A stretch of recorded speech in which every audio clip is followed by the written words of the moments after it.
Kisah kuntilanak seringkali terdengar, tapi jarang yang tahu kalau kuntilanak sebenarnya bisa berubah menjadi manusia.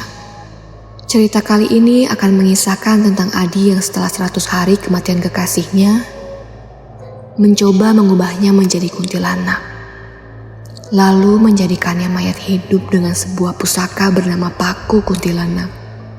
Rumah kosong berbau tengik itu seharusnya sepi tanpa suara. Tapi di antara lolong anjing hutan dan kuak gagak, terdengar suara air terpercik dan api membakar kayu yang sesekali memecah sepi. Sebuah bak mandi yang tadinya berisi debu, kini telah dibersihkan dan diisi oleh air dengan kelopak-kelopak bunga yang mengambang di atasnya.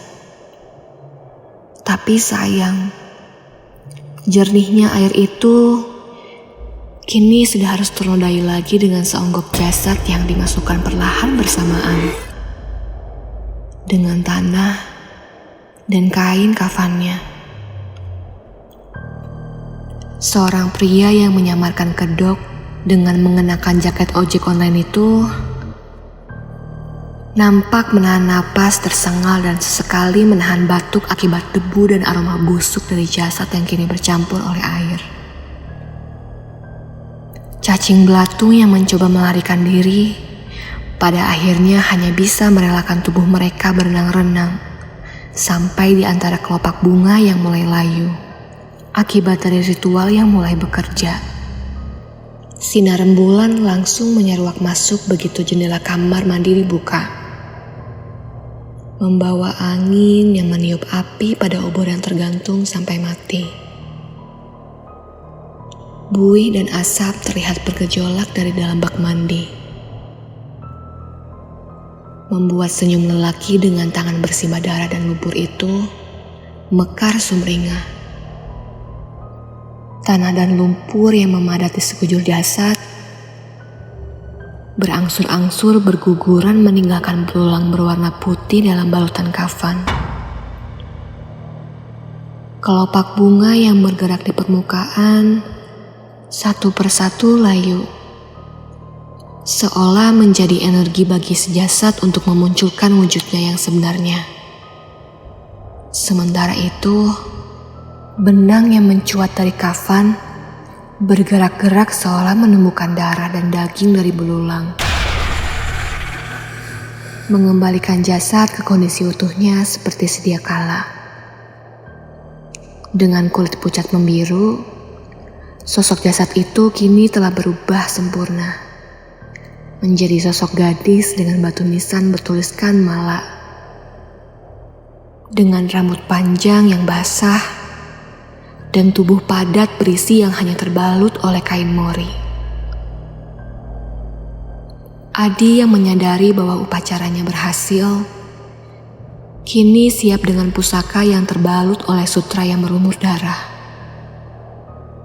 Setengah tergesa sambil tetap mengawasi jasad Mala di bak mandi, Adi pun menarik sebuah paku raksasa dari besi kemerahan.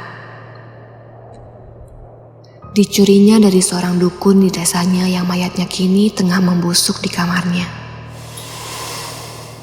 Paku itu konon bisa mengubah kuntilanak menjadi mayat hidup yang sulit dibedakan dengan manusia.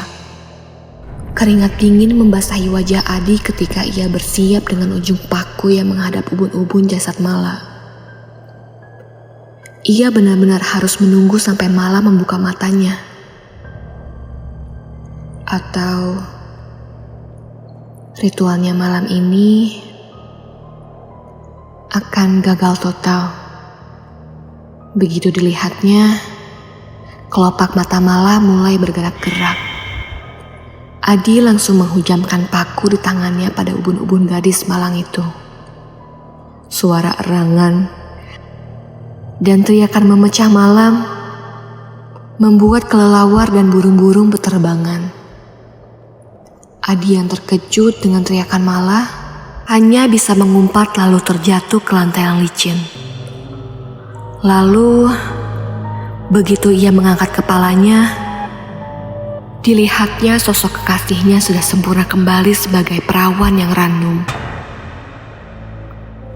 dengan rambut panjang sebetis yang tertiup angin, leher jenjang, dan dada menggantung, Mala bangkit dari bak mandi dan berjalan mendekati Adi. Dengan kain putih yang membalut tubuhnya, lalu Mala berjalan dan meletakkan tubuhnya di atas Adi, yang terlihat masih tak percaya pada kekasihnya yang sudah 100 hari tiada. Dengan menatap Mala dengan sosoknya yang penuh hasrat, Adi hanya bisa terdiam pasrah, membiarkan Mala melepas rindu seperti ketika ia dahulu hidup.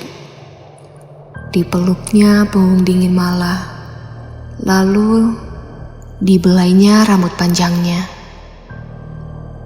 Namun sayang, kebahagiaan Adi hanya terasa sekejap mata saja ketika ia menyadari nyeri yang teramat sangat pada lehernya. Rasa nyeri itu berubah menjadi rasa perih terbakar bagai luka yang ditaburi garam. Rangan Adi yang tertahan nyaris berubah menjadi teriakan. Tapi dengan satu gerakan tangan, kepalanya kini sudah lepas dari badannya. Tubuhnya yang kejang karena kehilangan kepala tak bisa berbuat apapun. Dan ternyata Mala sedang meminum saripati otak dari kepala Adi yang malang. Setelah puas dengan santap makanan yang pertama, Mala beranjak dari tubuh Adi. Kain kafan yang tertinggal di bak mandi bergerak tanpa diminta dan berubah menjadi gaun yang membalut tubuh rampingnya.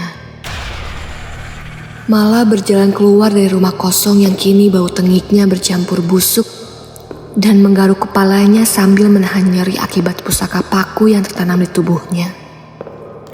Kemudian, Mala berusaha untuk mencopot paku yang ada di kepalanya. Ia mencoba melepaskan paku tersebut dengan menggali daging ubun-ubunnya dengan kuku jarinya. Ia langsung menarik paku yang menyengatnya seperti lebah itu. Warna merah paku itu kini hilang. Dan pusaka yang disimpan dari generasi ke generasi itu pun kini tidak berubah. Hanya menjadi besi rongsokan karena penunggunya telah mendapatkan tubuh baru.